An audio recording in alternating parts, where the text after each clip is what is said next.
All right, I'm going to start recording. It's starting to record now. Okay, the first thing we do is we load the packages. If you remember from last time, you don't have to install it. You just have to load it. So the first thing you do is load the packages.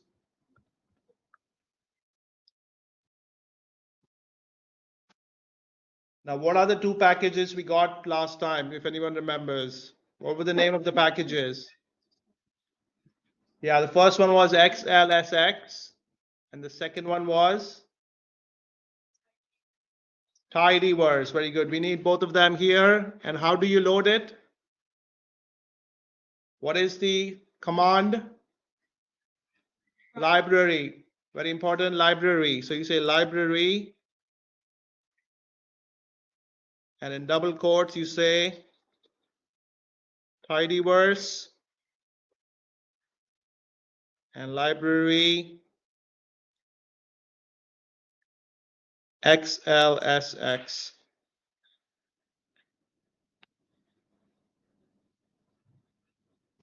And you say control, and you run.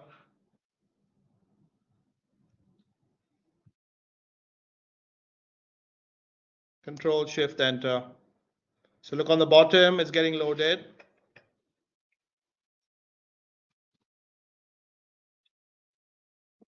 Okay, so the packages are loaded now. If you look on the bottom, it says they're loaded.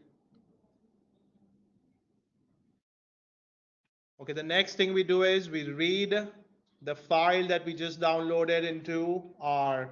So the next step is to read the file.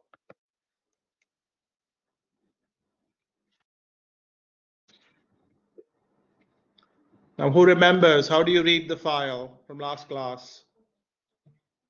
What was the command? Yeah, if it's a CSV, you do that, but this is XLSX. So you have to say read dot XLSX and open a bracket.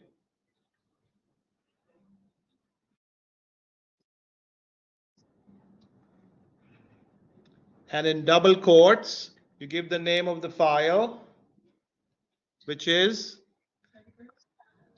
sample data week 3 dot XLSX.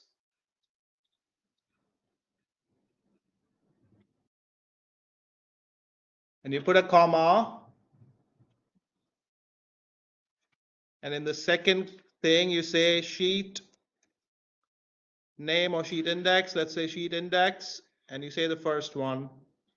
So it means get the first sheet from your data file.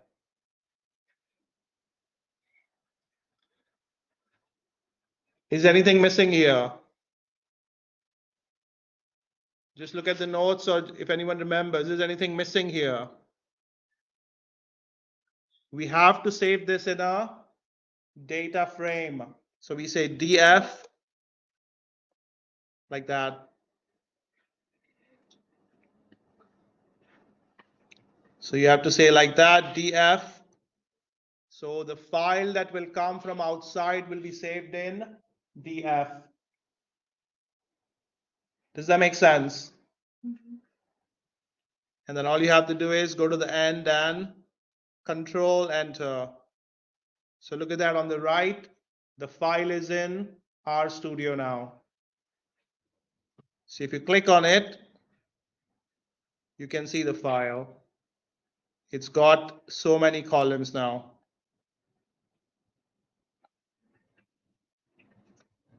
Does that make sense? Mm-hmm.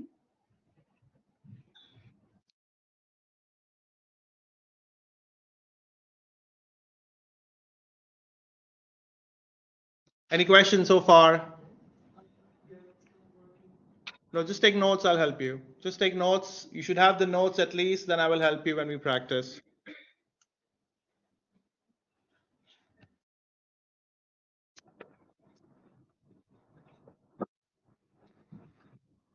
Okay, now the first function we learn for today will be called names.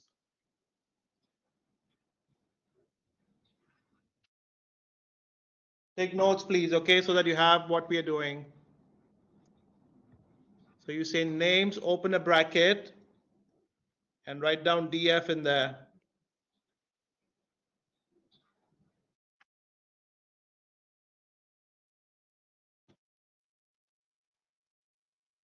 Okay, and press Control Enter.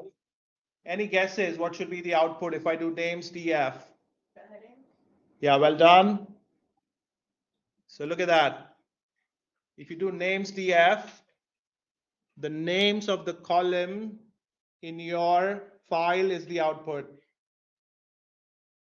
So make a note. If you need to know what columns you have, you do names DF. These are also called the variables, okay? The column names are also the variables.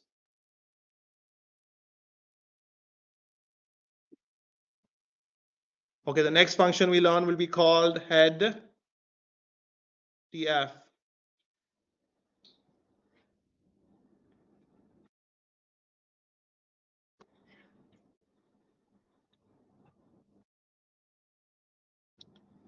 Right, any guesses? If I do head DF and I run the file,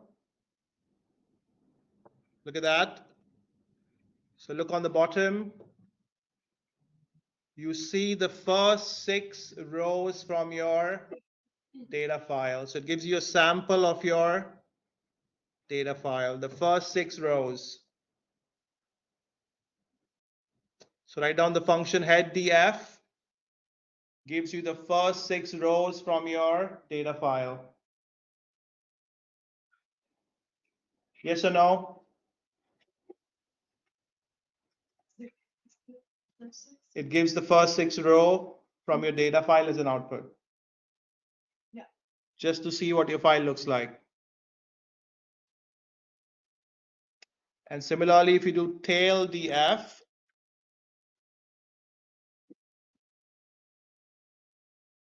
and do Control Enter,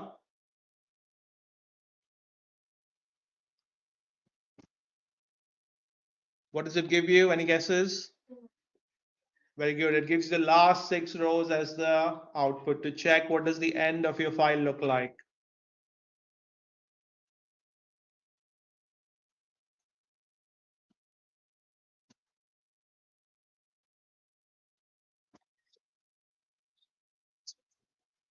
Equals 1. It tells you that bring out the first sheet from your input. One more thing, if I say something like this, DF, then a $sign, and these are the name of the columns. Look at that. If I just say DF age, so DF $age, and I do Control Enter, it outputs only that column, right? So if I say DF $age, it only gives the output for the column age. Similarly, if I say DF $gender, what should be the output? Just all the genders, that's it.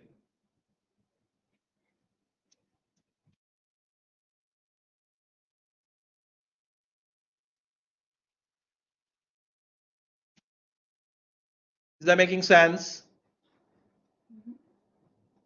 Okay, very good. The next function, very important, will be called the merge function. Very important, merge. So if you have 2 separate databases or 2 separate data frames, and if you want to merge them together, you have to use the merge function. Write this down. 2 separate data frames, you merge them together.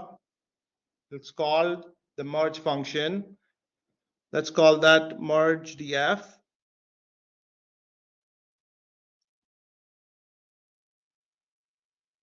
And this is how we do it. You say merge, open a bracket, You write down the first data frame. Now in this example, there is only one data frame. So there's nothing else to add. I'll add the same one. Then there's another one, you say df, comma, df1, something like that. Then both of them will be joined together. Now the only thing you have to say is by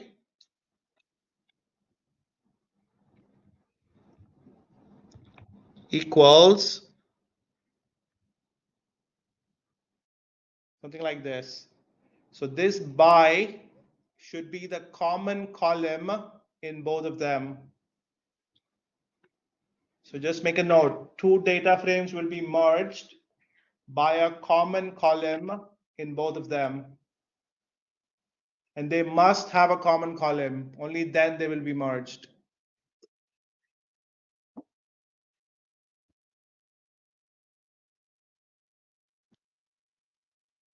So let's try and run this. Look at that. So the earlier one had 9 variables, this one has 17. The ID one is not repeated, everything else is repeated.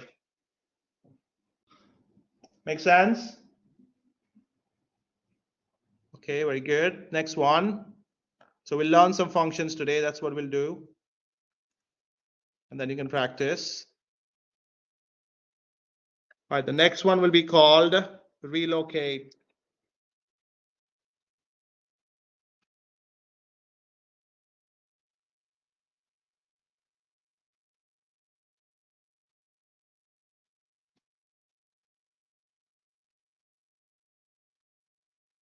Okay, let's call this df1.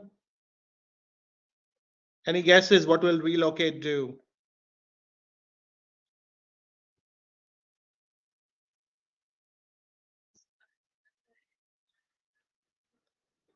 Close. What it does is it will relocate the columns in your original data frame. So for example, you want some column to come in the front, that's what it will do. And for this, you have to use the pipe operator. So you'll have to say df, pipe operator from last time. How do you use the pipe operator? Does anyone remember?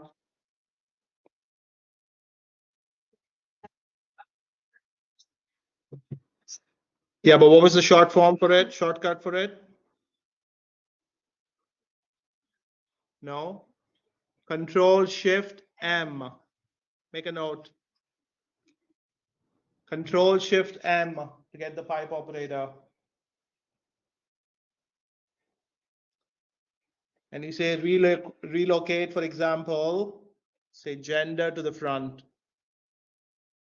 Not the ID, but gender. So let's see what happens.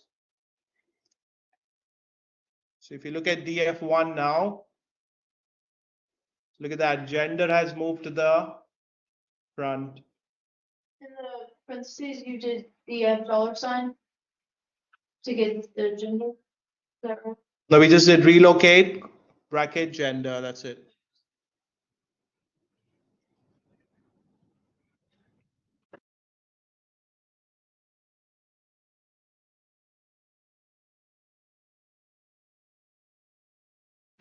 Okay, the next one.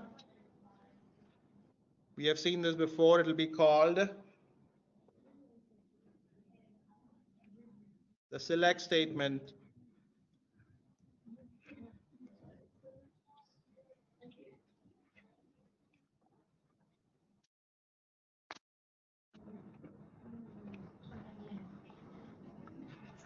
All right, let's call this df2.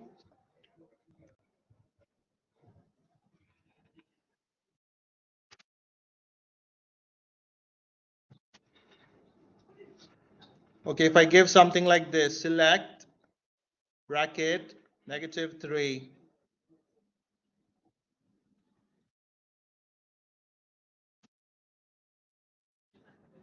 So what does it do? It's saying take the df frame and select -3 from it and save it in df2. Control Enter. So you can see df2 here. What do you think will happen here?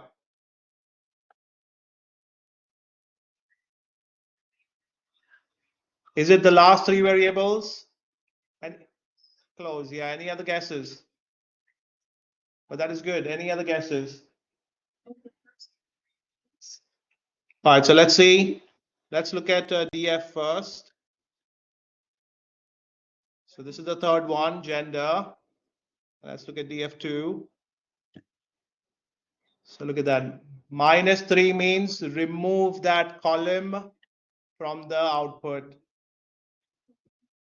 Only the third column disappears.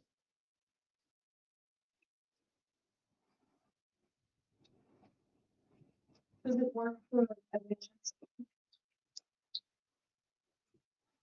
That will be adding a new column. We'll see that in a bit. That is done with another function. Okay, let's do one more. Let's call it DF3.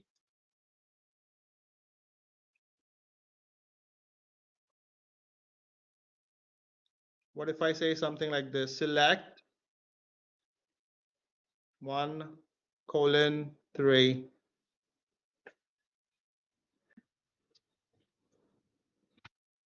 And then I put a comma and then say 5, something like this. No negative, no. We're not doing negative right now. We need the colon though.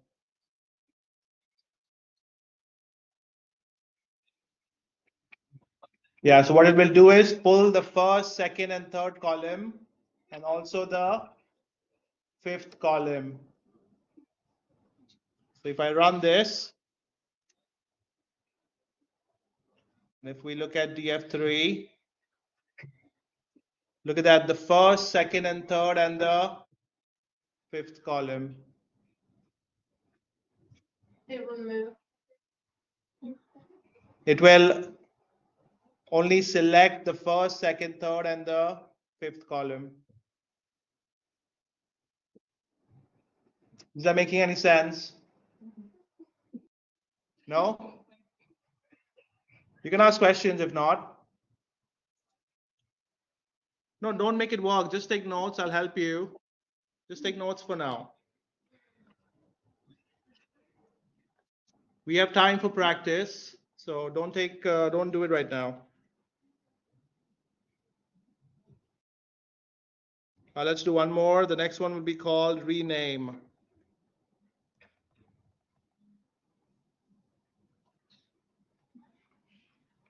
Where are we? So we'll call this DF4. So it says take DF and rename. Right, any guesses? What does the rename function do? It renames the variable. So if there's a mistake in the name, you rename using the rename function. So all you have to do is first in double quotes, you give a new name and say make it equal to the earlier one. So for example, in gender, G will become capital. So if I run this and look at DF4, look at that, G is capital now. Yes or no?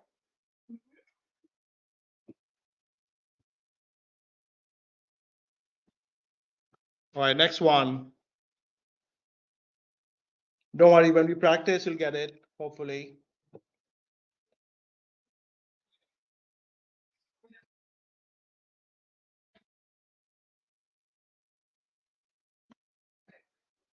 Okay, very important. The next function will be called mutate.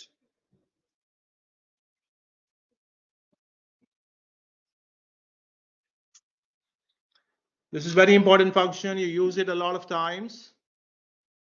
Just make a note. What this will do is create a new column. Wait, please take notes. So it will create a new column with whatever calculations you want. So the mutate function will create a new column with whatever calculations you want. So let's see how to do that. Let's call this df5.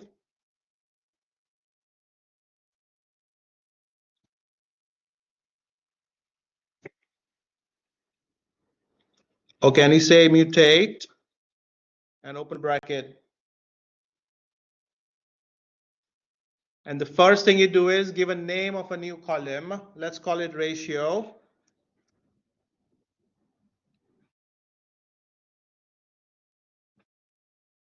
And then you say equal to whatever calculations you want to do from your previous columns. So for example, if you look at df, that's your original one. Say you want to add followers plus likes. So all you have to do is say ratio equals followers plus likes.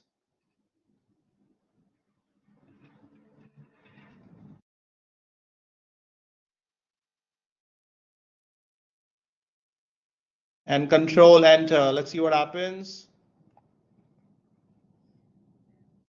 So if I look at df5, let's check at the end. Look at that, it's got a new column ratio, which is likes plus followers. And a new column has been made of that.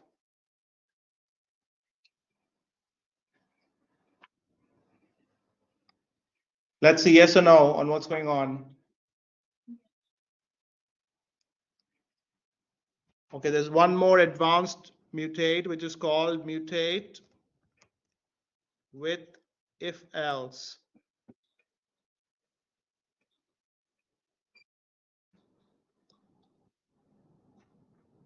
Let's call this df6. So you say take df, the original one, and mutate it.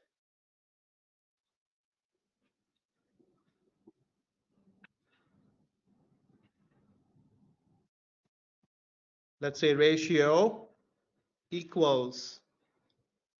Now you want two choices, right? So for example, you say only if the age is bigger than 30, then do followers plus likes.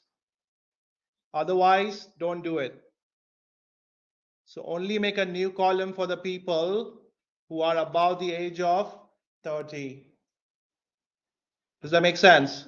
You don't want to do it for all of them, only for a small group. So this is how you do. You say equals if else and open a bracket. Only make new column for people over 30? That's right. So you say if else, the first thing you say if the age is bigger than 30 and put a comma.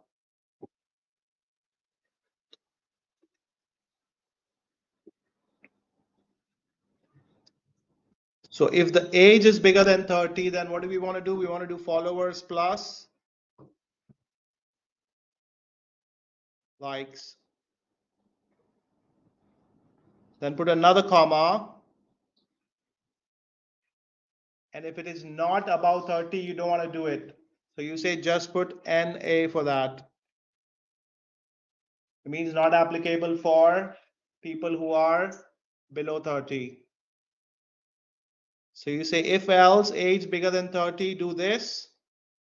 If not, do that.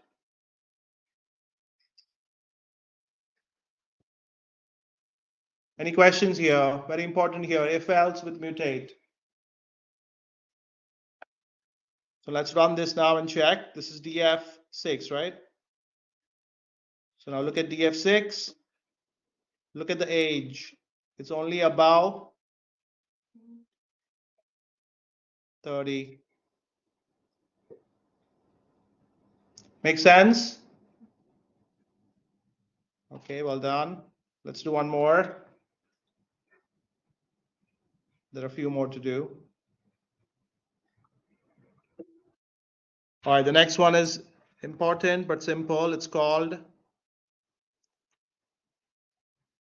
arrange.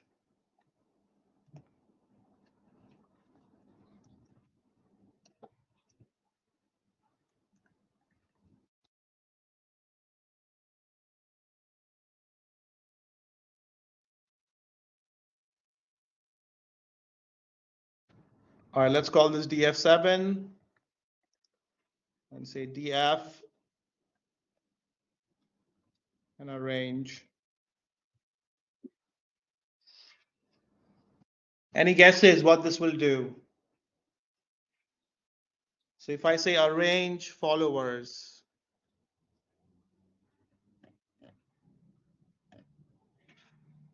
any guesses? Yeah. Yeah, so what it will do is it will arrange the followers from lowest to highest in the file. So look at that.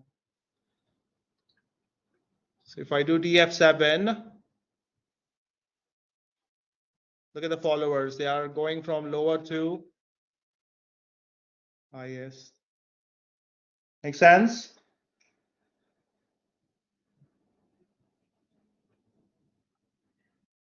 Now, what if you want in highest to lowest? What all you have to do is come to the beginning of this and say DESC, descending order.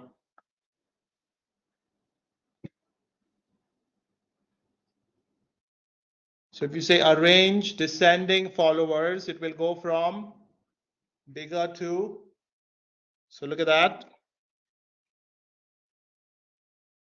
So now look at that, followers are the highest on the top and going down.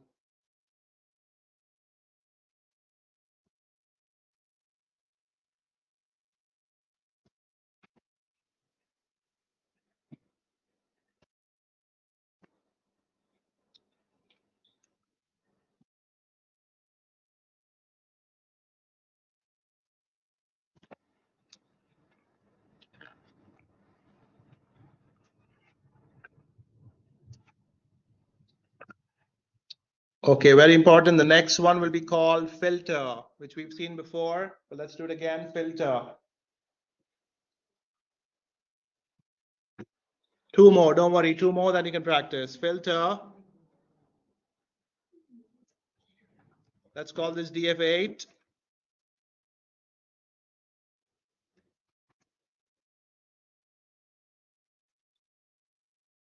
And if I say filter,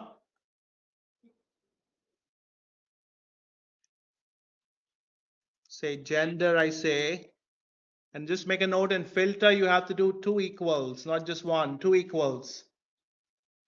Because you want the left side to be equal to the right side and right side to be equal to the left. And in double quotes, you say M.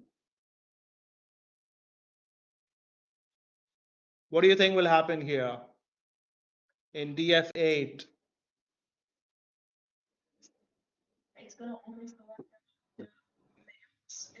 Very good. So what this does is it will look at your data frame and only select the males and bring them to the output. So look, let's check that.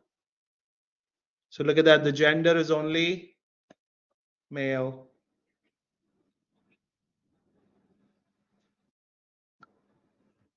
This is also called creating a subset of your data frame. Just make a note, creating a subset of your data frame.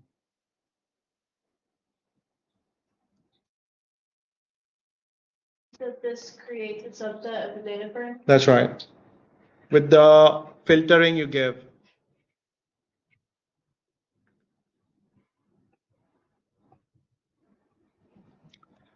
All right, let's do one last, which will be called group by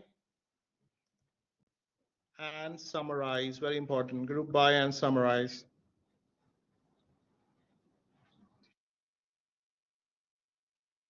Let's call this df9.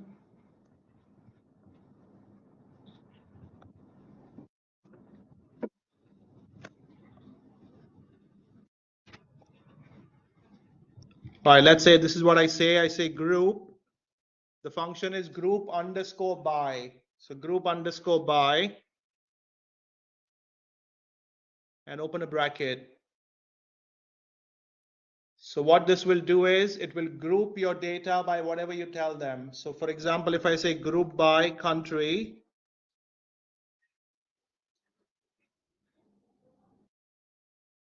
so group your data by country and then summarize. We have to do control. Yeah, so whenever you go to the next line, you have to do Control Shift M. before you go to the next line.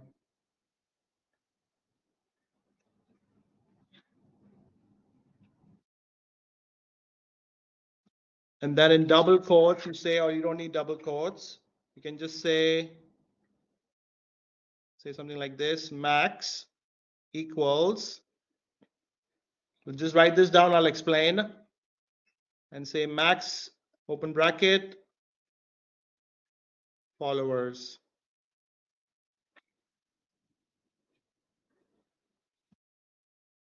So you say summarize, open bracket, max equals max, open bracket, followers. So what this will do is, it will group your, yeah. Is there a reason for? It's a UK thing, so if you put a Z, then I'm not sure it'll work for any here, but I think it should work. Both should work. Yeah. So UK is S and the US is Z, okay? But I think both works. But what was I saying? So it will group your data by country, and in those countries, it will tell you which ones are the maximum followers. So let's run this and check. DF9, look at this. Ready? So look at that. It will group your data by country, and it's telling you that in Australia, a person with the maximum followers is 3906. Brazil it is 4596, and so on. And then to make life easier, what we can do is always go to the end, Control Shift M, and say arrange the max column.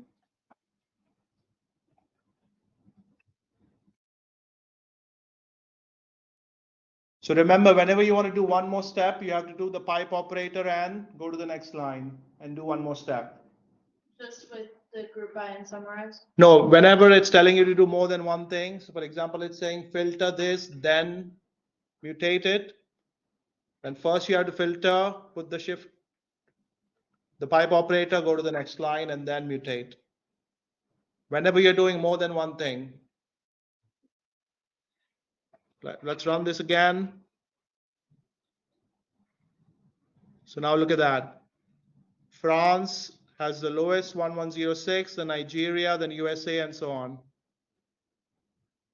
If you do descending, then it will give you the highest first.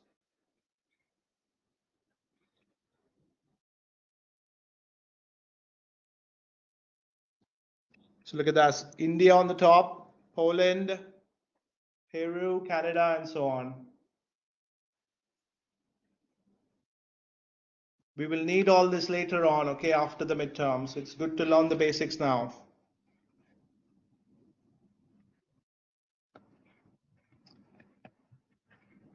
Okay, so you guys try one more. Do group by. Tell me how to do it. And summarize by the average of likes from each country.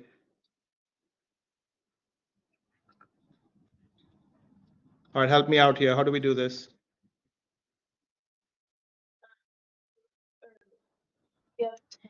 Yeah, very good. We'll call it DF10. Hold on, but is the question clear? What do we want to do?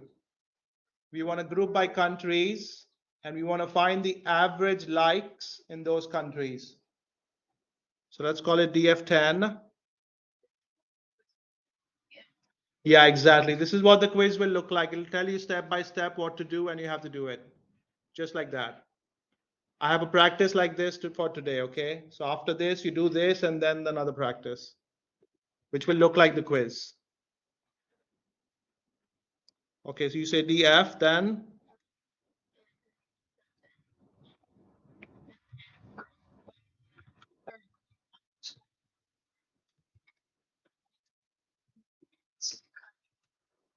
You say country, well done.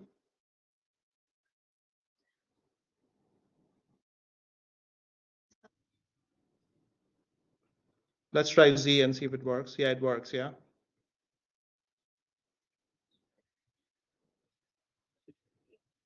No, we're doing average now. So you say mean or average, mean.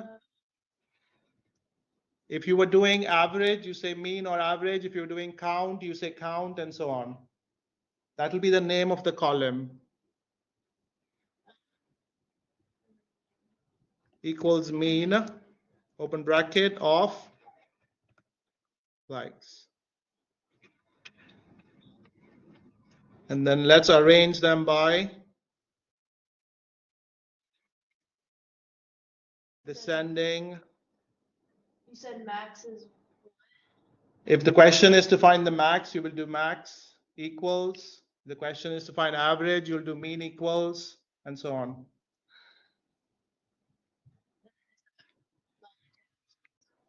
But for now, we haven't done a lot. So after next week, we'll do more, then you can do more.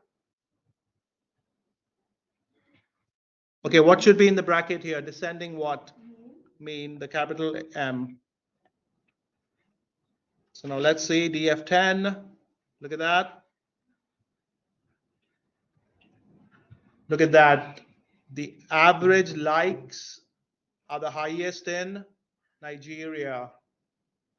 And the second one is France, then UK, and so on. So these are the average number of likes people have done in each country.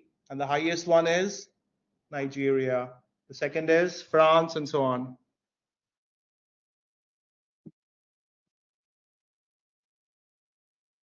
Do you always do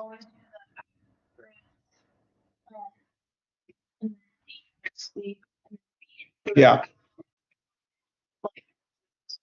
If this was called max, you would put max here. If this was called count, you would put count here, and so on.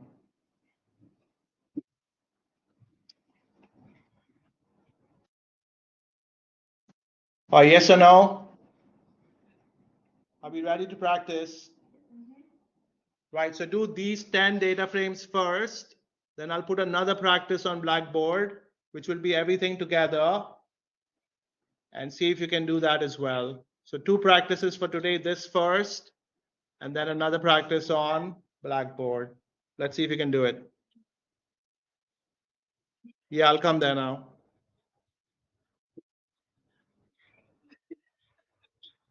Wait, what's funny? What is it? No, I'll come there.